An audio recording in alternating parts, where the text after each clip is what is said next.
Didn't you have like something you wanted to talk about in terms of like rights or something, property rights or something like that? It was actually in relation to that video. Oh, okay. Do you just want to That you go straight to that posted. video and just like do our Yeah, first we can reaction go on video? that. So Okay. yeah, we can go reaction video because I think it's a nice thing to move on to that. It's Okay. So it's we, it's we talked very enough about statistics, deaths, and COVID because we kind of covered a little about that in the last episode and just don't want to keep depressing people. So how about a palate cleanser? yeah, So, palate cleansing with a little well, logic ideally. this is well,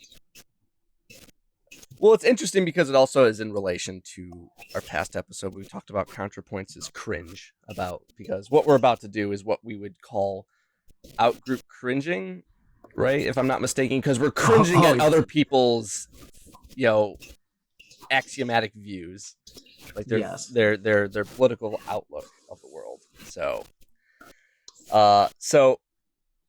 Matt Christian, just to point out, this is a video by YouTuber Matt Christensen. So I don't know this guy. This is the only video that I've seen of him, and this was I have seen this video before, but I don't really remember a lot of it because it was shown to me by someone that I used to argue with on Facebook a lot a few months ago. Kevin knows. So Sometimes you just gotta purge the infection, dude. Yeah, I'm just glad you didn't need to lose the limb. Okay, it was looking rotten. But I mean, this basically was he. I guess he was trying to show me his contextualized framework of what he thinks rights are. So now, this Matt Christensen guy, I don't know him.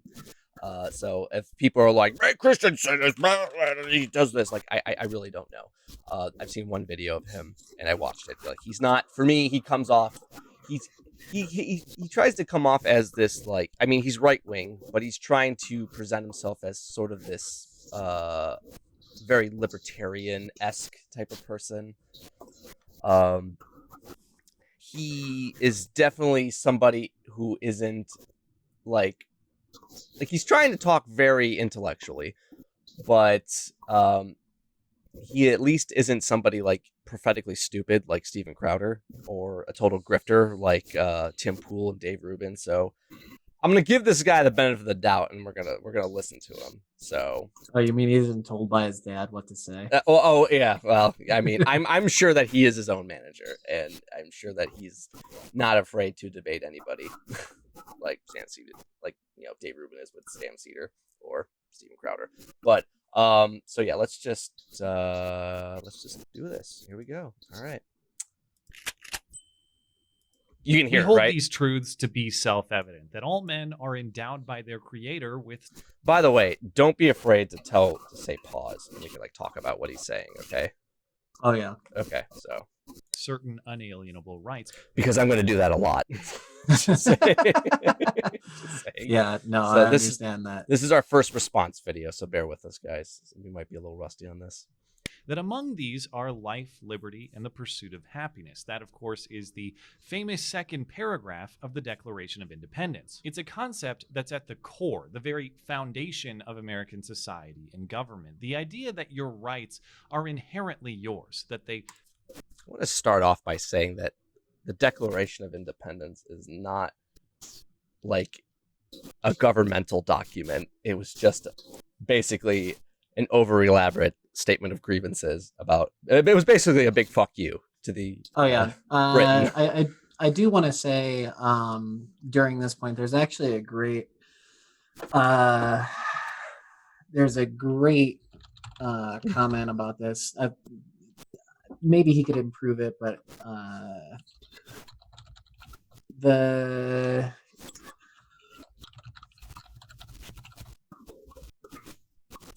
was the Declaration of Independence radical, right? Oh, okay. Well, that goes in the context of like, was the American Revolution itself a radical sort of transition? When you look at it, yeah, go on. Oh, so the concept that I think he touches on almost immediately within that is the idea of natural philosophy. Yeah. And the idea that was divorced in general from that was philosophers for a long time were moving away from the idea that God ordained this. Right. But even the Declaration of Independence, the pursuit of life, liberty, and happiness, the idea of natural human rights, actually found its way into the French Revolution. It found its way into even the Vietnam Constitution, where Ho Chi Minh was basically promoting the idea that people should be able to have these inalienable rights. Well, it's funny you bring that up because like Ho Chi Minh was actually very pro-American, and the fact that the United States government snubbed him for being a communist, yet espousing revolutionary rhetoric that is basically in line with the reason why the United States became independent is just absolutely ironic in that sense. Oh yeah, I mean the ideas founded within that we can see ideally, right, the progress of humanity, and the next person that really harps on this is Richard Wolff, and I think he does a good job of it in his book Understanding Socialism. So I would love to be able to cover both his book Understanding Marx and Understanding Socialism. But a brief aside, we will. Is that John Locke was one of the first people that bring this up, and he goes into it. But as he pretends that this is the end all be all and it's an inalienable right, I want everyone to consider just for a second that this is from a people that committed mass genocide against the natives, stole land, and kept slaves. Yeah. So John Locke and the rest of the liberals within that moment, while they believe that they should have this for themselves, they did not believe they excluded that it from other people. Yeah. Oh yes. They should definitely be separated. Keep in mind that essentially, when the United States was formed, who was able to vote? White male property owners, which is a very small portion of the country at the time. So when you look at it, when you look at the American Revolution from a historical perspective, it was basically a bunch of aristocrats that just didn't want to pay taxes. Oh yeah. They understood that they were on let's say they got in on the ground floor of a massive parcel of land that could be exploited, where England was basically a little tiny island, which was just their origination point. Yeah. So I mean, you contrast that with the French Revolution, which was obviously, yes, more violent, but also more radical in shaping the established order of things. Because in many ways, prior to the French Revolution, much of Europe was still living in a very feudalistic society. Yeah, I mean, I have a difficulty calling it feudal. Well, I mean, there wasn't like serfdom, obviously, except in Russia. But I mean, obviously, like, and I'm not saying that people were tied to the land, but they were tied with the burden of the taxation, while the landed gentry and the clergy basically leached off them. Oh yeah, 100%. Yeah. And I would say that we're still seeing that today. Yeah. But at the same point in time, I would also suggest that mercantilism was the predominant form of economics between the 15th through the 17th century. Yeah. The Harvard Business Review actually suggests that capitalism came over on the first ships when they boarded to America, and it was part of colonialism. But we'll pull back on that. Yeah, let's just we've been getting we were only 25 seconds in, so only 25 seconds and we had a tangent. There we go. All right. Pre-exist government, thus they aren't created by or given by government. They were always there, and government is built to secure them. Rights establish government. Government does not establish rights. That's really interesting. So he's saying that these rights always existed. And if that's the case, why weren't they always exercised throughout human history? What genetic mutation is the landmark where people can get rights? Yeah. Well, I mean, this idea that the sense that these rights, this life, liberty, pursuit, and happiness have always existed throughout human history. You only, see it actually existing in the time that when these people existed, when they actually talked about it. like for instance in ancient Rome, that their ancient world, like we'll go to the Roman Republic, for example. I mean, there was an institution of law and there was rights of a citizen, but I mean that was prompted and propped up by the government, by the Republic. I mean, I wouldn't say that they naturally existed. And they obviously differed. They obviously differed what it meant to be a citizen of Rome as opposed to being a citizen of America. Yeah. Well, I mean, we have to also admit that there were slaves in both societies, and they sure as shit didn't give them any liberty. Yeah, that's true also. Kind of a parallel for people who are following along with this. So, all right. That is the framework upon which our entire founding and constitution are built. Still, this idea is frequently challenged in my email inbox and in my Twitter mentions. And in response videos. These are people arguing, hey, that all sounds great, but it's nothing more than flowery language. The reality is that your rights are, in fact, a social construct. Humans invent them, humans codify them. Your rights only exist as long as humans agree about them. And yes. Yes. Yes. Yes. I already like Matt Christensen. Yes. Yeah. It's a collectivized mythology, I think, in that, right? Like, it's, if we all agree that people have that, then that means that we hold it important, because it only takes one tyrannical nightmare of a human to swing enough people to do it in a different fashion. We should probably clarify that, my position at least, I don't know if you agree with it, but the rights, the only rights that you have are the rights that you fight for, and not necessarily for yourself, but also persuading others in seeing the benefit of having those rights for them as well. Yes. So it's a collective tool. So like, yeah, you can say like, I have the right to say what I want. That only has value if another person can see that as like, okay, if you have the right to say whatever you want, then I should have the right to say whatever I want. And I see that mutually beneficial to both of us in an extent. Yeah, I think we should refer back to Plato now, given Plato is all about the Republic and he doesn't think that democracy is the best thing ever. Plato basically was self-serving, like, there should be the ideal style of government should be just philosophical autocrats. So I need to be the ruler. I'm like, oh, okay, Plato. So you're just basically special pleadings. Everybody needs to listen to you, obviously. Okay. Yeah. But he did have a great point, which can be summed up to be, if you don't vote, you'll be governed by fools.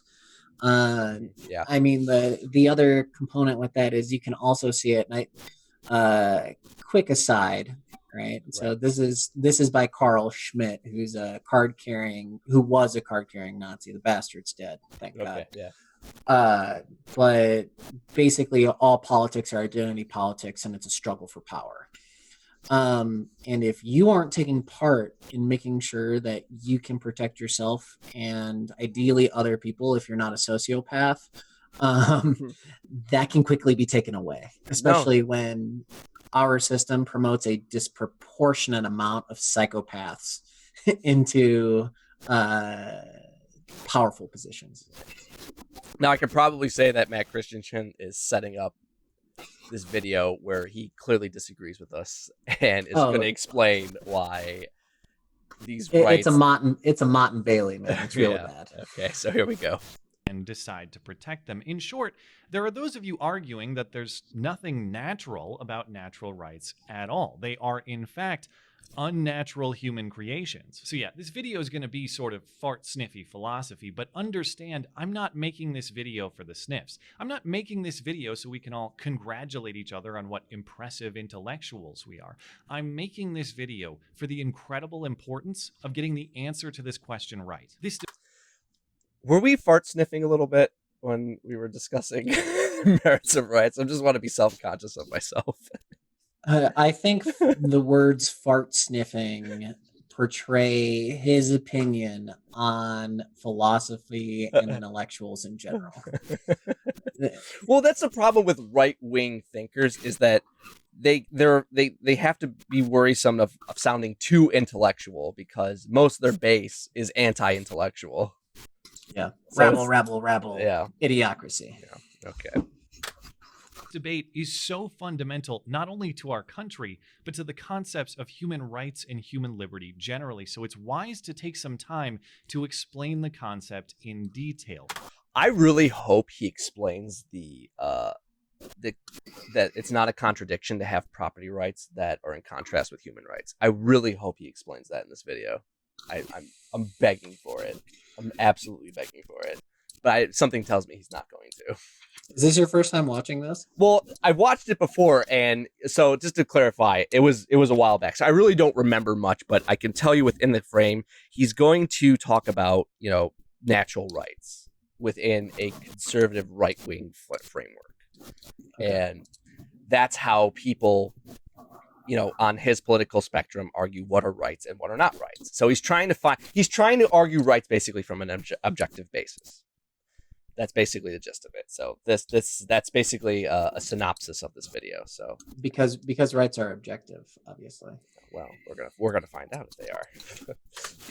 Why exactly are your natural rights yours and not society's? And what's so natural about them? Where in nature do they supposedly come from? And how can natural rights possibly be objectively defined? Those are all fair questions, and to those of you arguing the other side of this one, I can see why that language in the Declaration might not be satisfactory. We hold these truths to be self-evident, delivered by a creator. That sort of argument isn't usually satisfying to a curious mind. Especially atheists. Because basically, the whole premise of that preamble in the first opening paragraph in this Declaration of Independence is that these rights, again, this is instead we're back then we basically made the framework of God-given right of kings to rule divinely to God-given rights to everyone. But yeah, it's a very simple argument on that, and that's basically just coming from a place of limitations. We're already hitting our first stepping stone because there is a presupposition involved here that rights are given to us by something else. Now, obviously, they have a problem with just saying God, so they have to vaguely say creator in whatever we can put God as a generic omnipotent device. If you want. I mean, I don't know. This is basically trying to cover all corners here, whether that's the Christian God or if it's just a deistic concept of a prime mover. I don't know. I think it's that the idea of using creator is just a substitute to cover all facets of what we would consider divine right of rights. But okay. It sounds more poetic than it does explanatory. Why are these truths self-evident? And how do we know that the origin is a creator? In Jefferson's defense, he was building a country, not necessarily writing new philosophy. The foundation was already laid by thinkers before him. He was simply building upon it. And hey, it's hard to dispute the success of that construction. The Declaration did what it was supposed to do. In my view... Did it? Or did a bunch of people armed fighting the British Army do that? Like, I understand that the Declaration of Independence was, given out publicly for soldiers to read. But, I mean, I think we're putting... I might be rambling about this, but actually, never mind. Forget anything I just said. My next thing is how many people could read.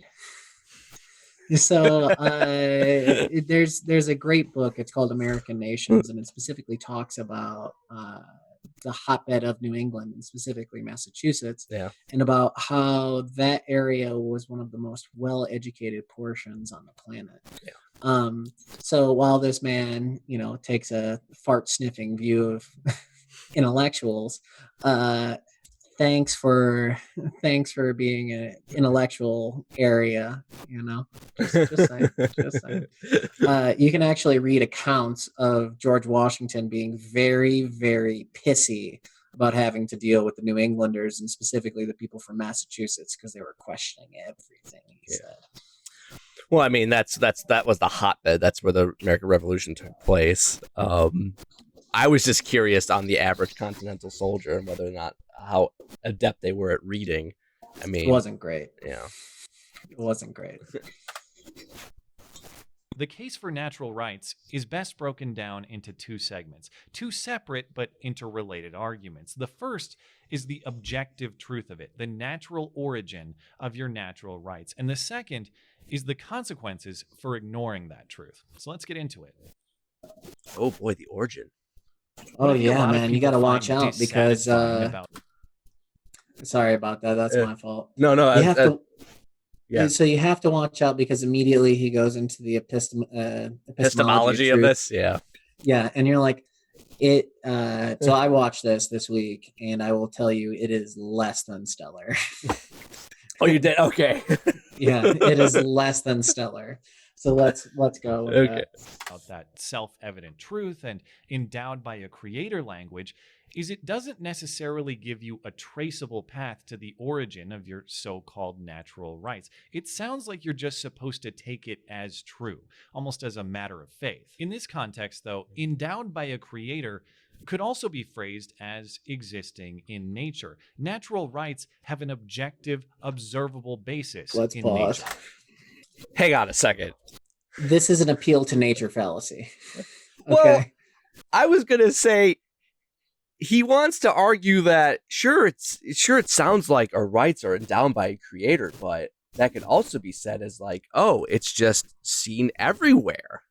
This is lazy.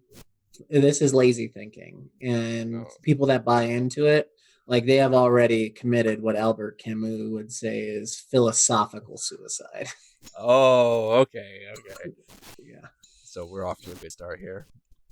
It seems that the foundation here is being built on sand. Yeah. They are inherent to nature, not simply invented and attributed to it. This is John Locke's basic thinking. Ah, God damn it. Of course, there's always a starting point. It has to be fucking John goddamn Locke. Yeah. Like, that was heavily influential on our founders. Consider what we call a state. I'm sorry, can I just say that John Locke was against landowners, like renters and stuff like that? I just want to make that an emphasis. So are landlords necessarily inherent to property rights? Just because John Locke did not have very nice things to say about people who owned buildings to rent to other people. Nor did Adam Smith, Yeah. but let's continue on that. State of nature. Humans existing in a world free from government, free from organized society, the total anarchy of the unsettled wild. In such a place, what is it that guides us? What is it that we're driven to do? What is our purpose with only the forces of nature acting upon us? Nothing but survival, nothing but self-preservation, nothing but living to see tomorrow while we make more of us through the night. That natural drive for the preservation and the construction of your life and your property. Why do we already have property? He's obviously thinking about. I think he's associating with bodily autonomy as personal property. Okay. Which I guess you can make a decent argument for, but personal property is different than private property. Big key element to go on with that, and I do not think that he has that switch in his mind. Well, I was gonna say, because this is how I think property rights started. One dude said to another dude, pointing at a bush of berries, "That's mine." Well, so when we think about anthropology or just in general the study with it, you can see that there's territories that go through. We can look at evolutionary psychology and whatever you feel about that field. They'll say that you have competition within that, and by that very nature, you see that capitalism is natural. Oh, is it now? Yeah. What? Territories overlap all the time, and yes, there's some conflict that comes into that.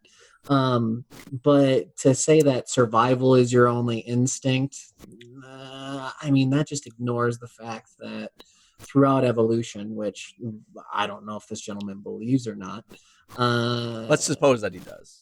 Right? Let's suppose that he does. Okay. Let's give him the benefit of the doubt. Yeah. He seems like a Uh, smart guy. He's just trying to argue from a libertarian perspective, so he's got some excess baggage here. yeah. From an evolutionary standpoint, societies specifically, like there's a huge social element that comes into that, and apes are primarily social creatures, and humanity's major ability to overcome what has come in front of them is cooperation. Mm. Yeah. And empathy, and among those other things, and that's prior to the evolution of language. But let's I just want to say, like, he's talking about, like, living in, in nature, trying to survive. In what context is he trying to apply property rights in that matter? Like the tent you make to sleep in, the berries you pick to eat. Like, I don't. He just immediately drops property as it was always inherent. When I would beg to differ on that concept right there. Yeah. But anyway. Yeah. That is what we call natural law. Nobody put you up to that purpose. You didn't decide on that purpose. It is innately within you. It's an inherent natural part of being a human being. And so it follows that any person violating that purpose, robbing you of the pursuit of your life or property, is violating natural law. He is like jumping the gun here. When all of a sudden do we have property as a concept? Is this like within nature? Me taking your gazelle that you hunted? Would you say that was yours because you killed it? Is that the framework that he's talking from, or is it like me fighting you over your berries that you suppose is yours because you found it first and that you're eating from it first? Like, I don't understand like what he's trying to apply within the concept of property rights. He is trying to, I believe that he is trying to expand that property rights in themselves are natural. Yeah, it's not like the Neanderthals and Homo sapiens arbitrated over a mammoth in a diplomatic manner. It was just in terms of like I don't know. This is where I'm getting confused here, like, because it seems like he's jumping the gun and like presupposing property rights as inherently existing, when in reality, I don't think he means he's trying to include property rights within a natural framework where in reality, property rights only exist because we have an institution of government that enforces that. Yeah, and he also doesn't then suppose about the property components with the Native Americans, and often the time is well, they didn't have property rights, so I came in and said it was mine. Yeah, basically. So we already have a subjective basis on what is property, what is the right to own something. Was that land or animals or something like that? Yeah. So the other thing is that he's using the subjective component for a subjective ownership, right? So like the subject, which would in his framework be us, right, and the object would be natural resources. He's saying I can declare that this is mine. That is a human construct. Yeah, based on what? Because you just say so. Yeah. And in many ways, this idea of that is basically propagated by the notion of might is right. I can say that this is mine because I will it. Yeah. The problem is that people don't understand that property rights as they exist today are on two parts, and one would be we could go back to the master and slave dynamic. We could go, even back to Mesopotamia about ownership. But the big time that it came out would be within the enclosure of the commons, where it was, hey, you peasants that are collectively feeding your cattle on your commons, it's mine now. Yeah. Oh, what are you going to do about it? Well, I brought my army to help back up my claim. So GTFO. Right.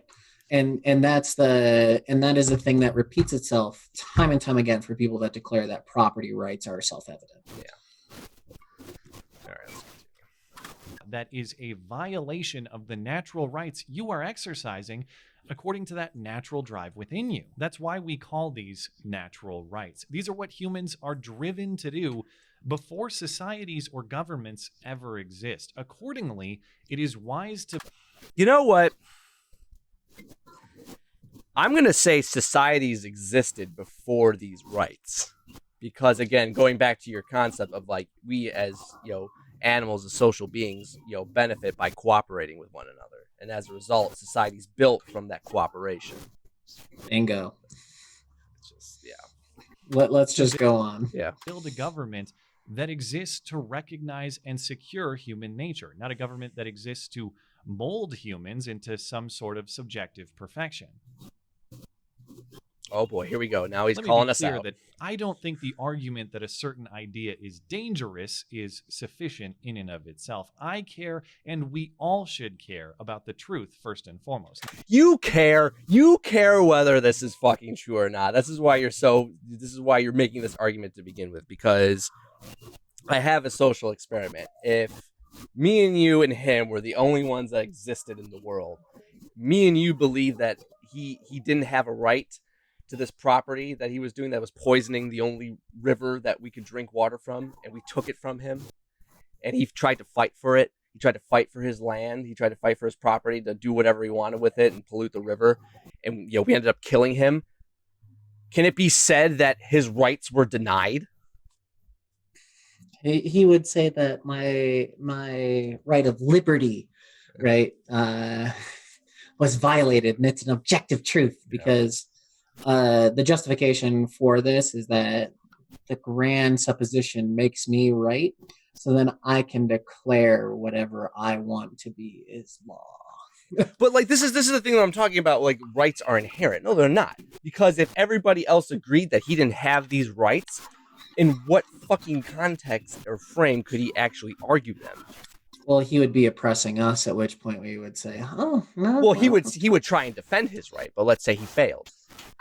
Can like anybody else that still exists, suppose that he gets dies defending his rights, can anybody else say that his rights were taken away? If he speaks a different language, the answer would be no. Okay. Anyway, I'm sorry. I'm getting a little too hypothetical in that scenario, but it's just like not the potential negative consequences of the truth. The truth is always worth seeking, and we'll clean up the mess later. But the truth leads to prosperity far more than it leads to suffering. That's exactly why I believe the concept of natural rights is so strongly associated with prosperous society. It's successful because it's true. I hope I convinced you of that in the prior segment. No, you didn't. And I know he tried to drop in a little. I just want him to say that again. Hang on. So he moves to first. He does a false dichotomy, right? that's one spot. It's either true or it's not. That's it. That's the only option that can be, right? It's nothing is subject to interpretation. So that's the first part. And then the second one is that he then moves to a non sequitur, which says that if we don't obey this, society will collapse. Well, that's what I was saying. I think he's taking a jab at every left-wing attempt to try and challenge that. Like, if you look at all the socialist governments that tried to spring up in existence in the 20th century, or I don't know if this guy, because I haven't seen any other videos, I don't know if he's one of those stupid people that also thinks that Nazism is socialism because National Socialism was the full name. But I mean, so there's the Democratic Republic DPRK. Yeah. Okay, anyway, I just want to hear this again. Strongly associated with prosperous society. Its success. And that in itself is a fucking non sequitur, because, like, I've argued with people that, like, oh, well, we live in the richest country in the world. I'm like, well, what does that mean if the wealth is only shared by a small proportion of people? Yeah. Well, most people in Canada have a better life than most people in America. Yeah. Just saying. Anyway. successful because it's true. I hope I convinced you of that in the prior segment. Maybe not, though. Maybe you still think it's all just poetic fluff, and your rights really are nothing more than subjective social creations we all just decide and agree upon. There are significant consequences for operating under that theory, though. Can we talk about the consequences of his fucking theory of rights before we continue? Can we talk about how basically you live in a world of little dictatorships that you have no exercise or influence of? I mean, people talk about like why people are generally apathetic with political life in America. I think it's because most Americans spend their life operating within very undemocratic organizations. Yeah. I mean, that is the key with it, right? We have traded the tyranny of kings for the tyranny of this fucking guy.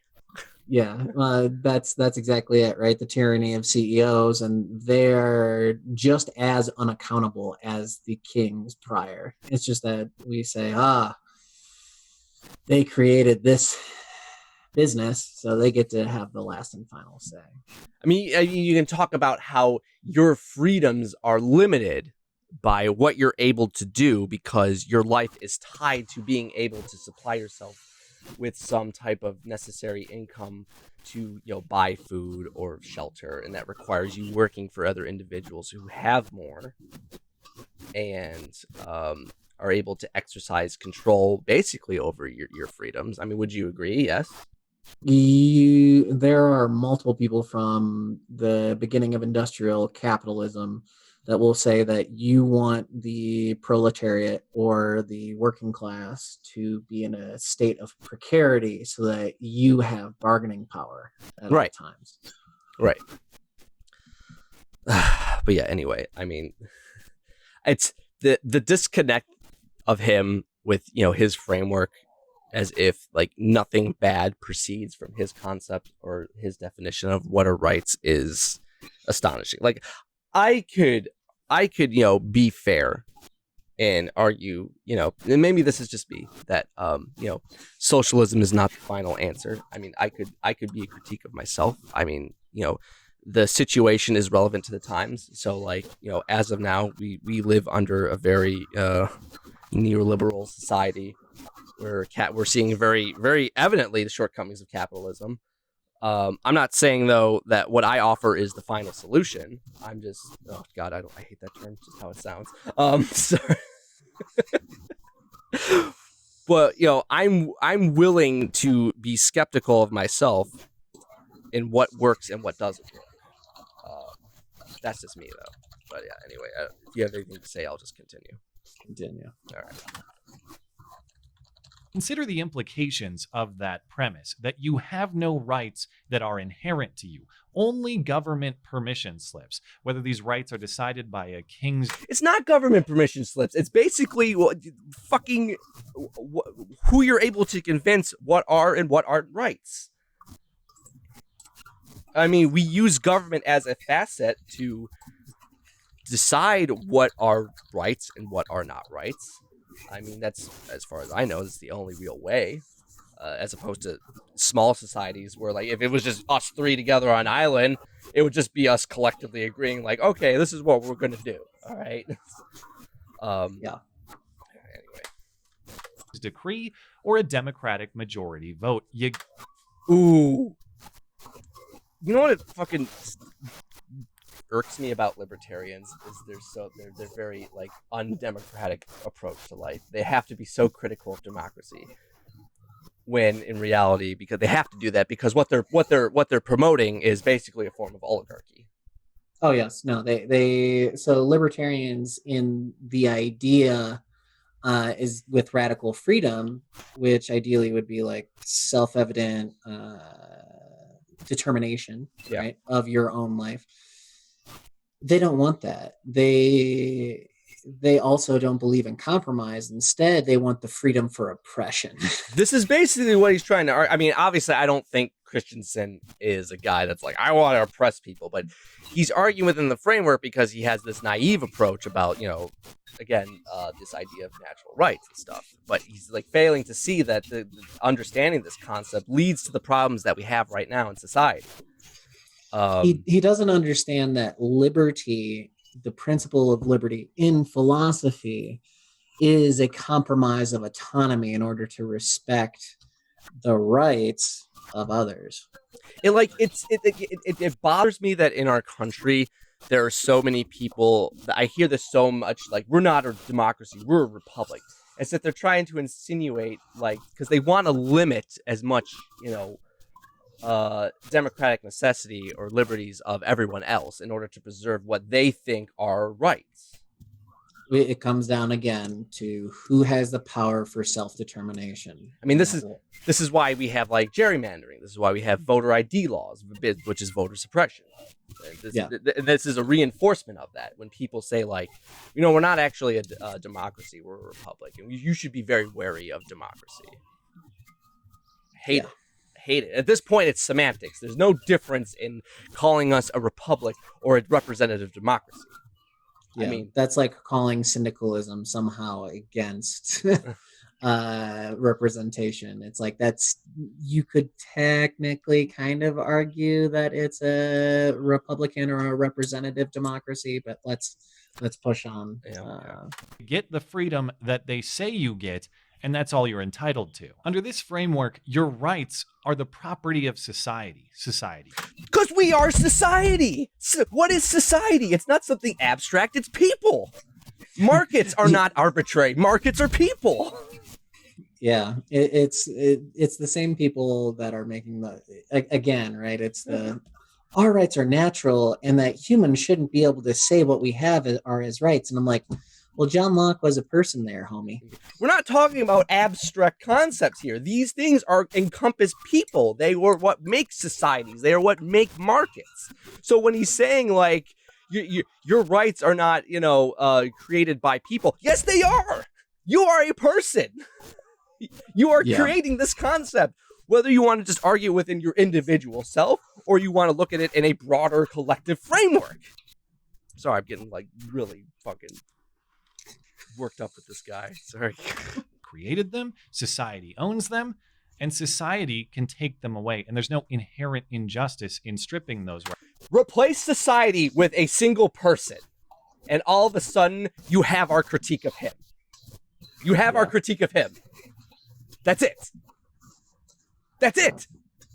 This is a semantic word salad that we're playing right now. Yeah. But, that's the fart sniffing. They were never yours in the first place. If I let you borrow my car indefinitely, I can take that car back whenever I like, on whatever terms I like. And there's no inherent injustice in doing that. Okay, if I take your car, Kevin, you have a fundamental right to say, no, that's my car, because you have a receipt claiming that you bought the car based on money that is propagated by a government that also propagates this concept of property rights. And this government is formulated by people, us, that we agree collectively, like, yeah, that's your car, based on the circumstance and stipulations put for you to acquire said car. Yeah, he also just makes the simplistic argument that I can say that I don't want you to drive anymore. Let's look at it this way. He's basically making an argument against public transportation. Well, he's also trying to argue like, hey, this is my house you're renting, and you know what? I got to kick you, man, if you're not going to be able to pay that rent. So, sorry, buddy. These are my rights. Those are my rights to exploit the shit out of you. It's my rights. I mean, my income is based off of your income because I'm leeching off you. It's an incoherent, logical conundrum that almost consistently comes about in libertarian circles. But let's continue. Because it's my property. Under this framework, the same is true for every right that you have, up to and including your life itself. Your very right to life is the property of society. And you just have to hope that society manages. I mean, that's true in a sense. This is why the death penalty exists. This is why we put people in jail. It's why the draft exists. Yeah. And that's in your society about natural rights there, buddy. Yeah. Its property nicely, and you have no recourse if they don't, since it isn't your property anyway. If society decides to toss its property to the bottom of the dumpster, that's society's decision, and they're within their rights. And the consequences don't just impact our relationship with government, they impact our relationships with each other as well. If I observe natural law and deduce from it that you have a right to your life and your property that I would be wrong to infringe upon, that's an objective moral framework through which you and I can operate successfully. No, it's not. No, it's not. We just Again. agree subjectively that this is mutually beneficial to both of us. And it's So- one thing. It's one thing for us, for me and Christensen, to have a house and we have our own garden and we grow our own resources. It's another thing for him to own the majority of the land and having other people tend his crops for him. Yeah. I think the issue is within this as well is that he is complaining about coercion from other individuals, but he does not see a problem if he coerces others to be able to do it. Now, if we think that libertarianism, which is originally associated with the idea of a leftist thought or like a libertarian socialist with non-coercive state powers, then maybe we'd be talking about something different. Yeah. But capitalism is innately coercive. Yes. It Yes. is innately coercive because it allows the allocation of resources, and with that, an uneven distribution of power that does not necessarily move underneath a meritocratic fashion. I mean, it's inherently undemocratic in a sense too. I mean, let's not pretend like the American experience is trying to defend, freedom, democracy, and tie it with capitalism. When if you look at our country's history, that's not the case. I mean, you can look at China right now. I am so far to say that China is communist in name only. I mean, this is what China is basically a state-run capitalist society now, where the state is directing capital, that allocation of resources, basically. Oh yeah, no, I think David Harvey makes a great point as well when he talks about how the leaders of China understood that by allowing capital to influx in with the capitalist mechanisms, they understood how it was going to flow. And we can continue to see even now, they're not looking at a centrally administered government or a transitory state. I mean, They're they're walking actually capitalism like a fucking dog right now, basically. A tight leash. Yeah. And right now, Xi Jinping is pushing it towards, they're not setting arbitrary goals and they're just going to what the market determines. But I'll quote JP Morgan Chase in saying that we should be careful with that because the market can fail. Right. In instances such as, I don't know, the consequences of using fossil fuels. That is, in their words, a market failure. I'm just bringing up China as an example that capitalism and freedom and democracy do not always go hand in hand. Yeah. Well, I mean, at best, right? The USSR and China are both transitory states. Yeah. At best.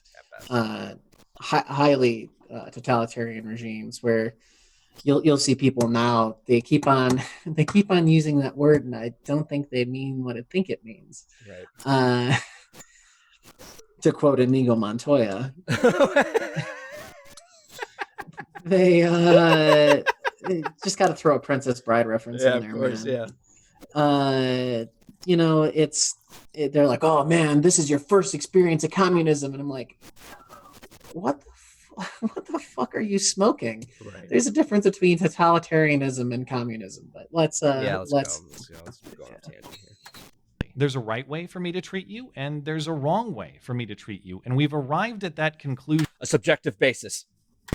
Based on what is observably true in nature, not based on any one random person's feelings spitballed at the wall. It's a structure that says nature determines right and wrong. Do you believe that nature itself is also kind of like the nature of society that we live in is set by people and how they inhabit the world? Yes. So I would say that the way that he is using nature is just a alias for a god or creator when he continuously says this. Yeah. With the presupposition that these truths or these ultimate portions of reality are presupposed within this and predetermined. Uh, and yeah, let's continue on with Humans don't simply create it. If instead we operate under the idea that humans create right and wrong, then it's simply human agreement that defines morality. There is no inherent rightness or wrongness in how I choose to treat you. That is true. You look at history, look at the perspectives, look at how things have changed, how ideas have changed, how the structure of government has changed. That is true. That is true because it is a human concept. So he's making an argument, and he'll say it later. He'll say the words moral relativism. Yeah. And he'll make that argument. And I think, like, you'll look at Noam Chomsky or Amartya Sen, who look at kind of like this Kantian idealism or like Rawlsian justice and ethics.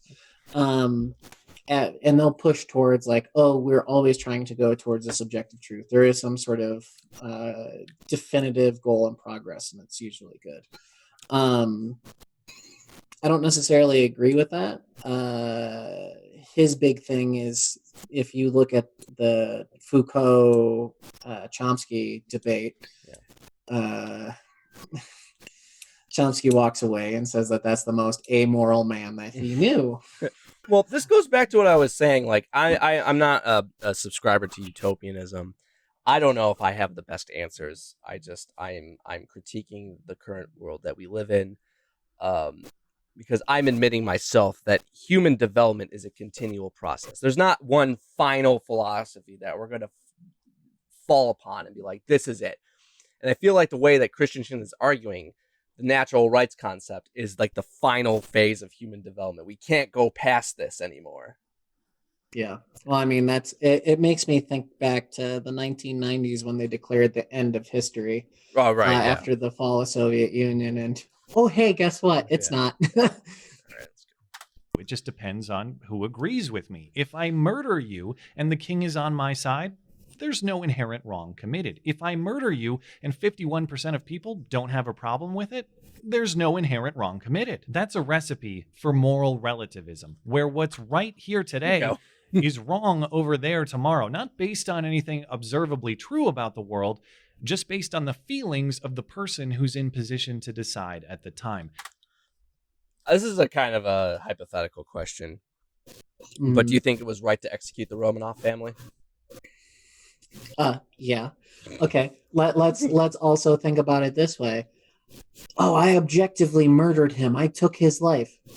What if it was in self-defense? And you're in a trial by your peers, and they're trying to determine if that situation was just or not. Now, that's the current legal framework that we're operating in. Yeah. And most libertarians would say, oh, yeah, you can kill someone in self-defense. They're violating your liberty. Well, you just went against that. You just literally went against that by saying that 51% of people can't say that, right? Like, you need to be convicted beyond a shadow of a doubt. That's the whole. Those are important things within our legal framework that you're so proud of. I mean, right? it goes to what I'm saying. Like, was it wrong for Italian communists to fucking shoot, kill Mussolini, and hang his dead body in Milan after everything that he did? Was it wrong for, the Romanian military to have a tribunal on Ion Antonescu and fucking just execute him by firing squad after everything he did, how he mismanaged and, ruled as an autocrat in Romania? I mean, Christensen would probably argue that, that was justified because he violated the rights of others. But again, that itself is a subjective basis. What is just, like what is right and wrong? Based on collective agreement. Yes. That is chaos. That's injustice. Is the nature of the world chaos or not? Because he wants to argue like, this is nature. Natural rights come from this nature. Is nature chaos then? Then isn't like his critique of us just an admittance of how he thinks nature should operate? So this is another interesting point on a comment that I was pulled into, and I think that this moves, unfortunately, within a slight Overton window. Okay. Is that conservatism, based on American political science, those people are primarily more orderly, right? Consistently on the Ocean psychological personality questionnaires. That's openness, conscientiousness, extroversion, agreeableness, and neuroticism. Well, they're about maintaining the status quo, basically. Yeah. Jonathan Haidt makes the same argument within his book, The Righteous Mind. Yeah. Versus you look at the people that he classifies as more liberal, or more progressive. They don't care. They aren't as conscientious, but they're open to more experiences, right? Right. And they're more focused on error detection, versus they're willing to have some level of ambiguity, right? Which is what we're advocating for, versus this gentleman is saying there's a right and a wrong, and that's it. Right. Nothing else. Seems like a pretty privileged position to have, too. Yeah. That's atrocity. That's suffering. Oh, okay. We're going to In consider closing, let's expand upon that concept with a hypothetical. Let's say there are two neighboring states. One normal state in which cold-blooded murder is criminalized, and another weird state in which cold-blooded murder is perfectly legal and culturally nobody really has a problem with it. This is stupid. This is immediately fucking stupid. This is a stupid premise. This reminds me when I read Sam Harris's The Moral Landscape, where he tried to argue like, a society that thinks it's culturally significant to pour battery acid on every firstborn child is not going to succeed as a society because they're destroying their own next generation, basically. I mean, let's listen to this. Okay. Let's have something fun. It is stupid. Okay. It's going to be very easy. Okay. Murder away. It's like Las Vegas for killers. Is murder morally wrong in the first state, but morally Fallout Vegas? Caesar's Legion. right in the second? Is it merely the human creation of laws and cultural norms that makes that decision? Or is murder inherently wrong in both states? It's just a question of whether the humans there choose to acknowledge that objective reality. If you believe that it's inherently wrong in both places, regardless of whatever the people there say, that is a natural law position. It's not that people just got together and decided that murder is wrong. It's that murder fundamentally... Yeah, can we let's set something up. What is the definition? Let's start by what is the definition of murder? This is a straw man, period. Let's start there. Okay, go on. Right. Second one is that he completely ignores historical precedents in saying that you could still turn in a scalp of an Amerindian, right? Yeah. And get your entire year's salary for a child's scalp. Right. Okay. Mm-hmm. Now, that society would say that it's wrong. Well, ideally, in times of progress, we can now say that. Right. Did they then? Well, I was going to say that murder in and of itself is the unlawful, keyword there, unlawful premeditated killing of another human being. So, in order to commit murder, you have to break some law. If the hypothetical country that Christensen's saying is that it's lawful to murder, it's not murder. Yeah. Which again brings it to the next point, right? Like even let's look at Thomas Jefferson or Martin Luther King saying something very similar. If a law is unjust, it is on behalf of the people to disobey it, right? Right. To change it, to get those things going. And justice in our country is based on common law and continued precedence and evolution of those legal situations. It's not some divine text descending from the heavens like this gentleman wants it to be. Yeah, I mean, obviously, I mean, let's remember there have been 27 amendments to the Constitution, so obviously we had to make some changes. This was not something just immediately set in stone like the 10 fucking commandments. I'm an originalist, though, man. What did the founding fathers mean? I don't really give a shit what the fucking founding fathers mean at this point, because I'm they've been fucking dead for 200 years. If I brought back Thomas Jefferson to this time, he'd be like, "Whoa!" He wouldn't be like arguing like how the principle of rights has changed. He'd be probably like, "Wow, what the fuck is this? Why are black people allowed to vote?" Yeah. There's another quote from Thomas Jefferson, right? He goes, "I shudder to think that if God is just." Right, because of what my country does. And again, I am somebody that does not put the founding fathers on a fucking pedestal. I really don't. I'm gonna say it right there. They weren't infallible. They were wrong. The fact that we had to make amendments to the Constitution makes me clear that, you know, when the founders founded the country, it wasn't perfect. No, and they are not in any point to be deified. Don't hold men as heroes or gods, because you'll often be disappointed. I don't even hold Marx to that deal. No, no. He had at least show to the people on the right. At least show some fucking continuity. Like, you know, meet us halfway here. I don't hold Marx to a fucking pedestal. Don't hold these fucking people on a fucking pedestal either. Okay. All right. Anyway, let's go. Violates your purpose as a human being. That's why it's wrong. Not because any particular group of humans says so, but because it's contrary to nature. That's why our country is built the way it is. And that's why it's so crucial to start with nature and build government upon it, not start with government and try to rebuild nature from there. I hope this video explained these concepts in an understandable way, and I gotta say thank you to those of you who challenged me on it. You've demonstrated— You're welcome. Exactly why no idea should be shielded from criticism or challenge. My mind hasn't changed on this topic, but thanks to you, my perspective on it has really sharpened, and that outcome is just as valuable as changing minds. Natural rights and objective right and wrong are often difficult, amorphous concepts we sort of know to be true at a gut level, even if we can't explain them very well. This was a great exercise in explaining them. Not only is it a good feeling to know exactly why you believe what you believe, I think it's actually an obligation for any intellectually honest person. So thanks for holding me to that standard. And of course, any rebuttals from you moral relativist degenerates out there— Whoa! Shots fired! Shots fucking fired! What's he gonna call me next? A fucking cultural Marxist? Hey man, we all know where that really comes down to. In our defense, we were kind of like being heavy on him, so okay. He was preempting like the critiques of this video. I would say he was about as sharp as a couch cushion, so I don't even know if that's going to be. We can obviously see that the fart sniffing degenerates over here are really the ones that are making progress here. So I guess real men eat ass or something. I don't know. Real men do eat ass, by the way.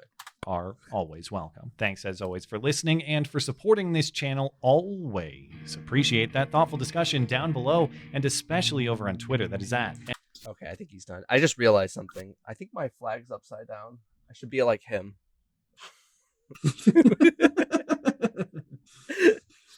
Okay, well, yeah, final thoughts, I guess. Final thoughts. I mean, I am not a moral relativist, or at least I don't think I would describe myself as that. Well, I mean, do you argue morality from an objective basis, or is it subjective? No. Okay, well, I would say it's subjective. Well, then, yeah, that is in essence moral relativism. Yeah, this is the people like him and Jordan Peterson have a problem with. The issue, however, is when they try to argue from an objective basis, they are, you know, they're hiding the fact that the foundation of their objective basis is itself subjective. But I'm usually moral relativists will use their position in order to try to be able to defend something that others would be able to consider abhorrent, which was his straw man with the murder. Yeah. And that's why our country is great. but ignores everything in history. I mean, I recommend people to watch Philosophy Tube's video on Jordan Peterson, where he basically he expounds more on this in terms of like, you know, an objective moral truth is still based on a subjective basis. In essence, I mean, the whole foundation just falls apart like a house of cards when you really look at it. This is an illusion that he's putting up. I got some good videos that you and I would either be able to review or we'd be able to talk about. I'm totally for this. I actually like doing this. This is really fun. Okay, so here's the next thing that we need to do is we need to get our buddy David. Oh, okay. Our buddy David's currently getting his doctorate in psychology.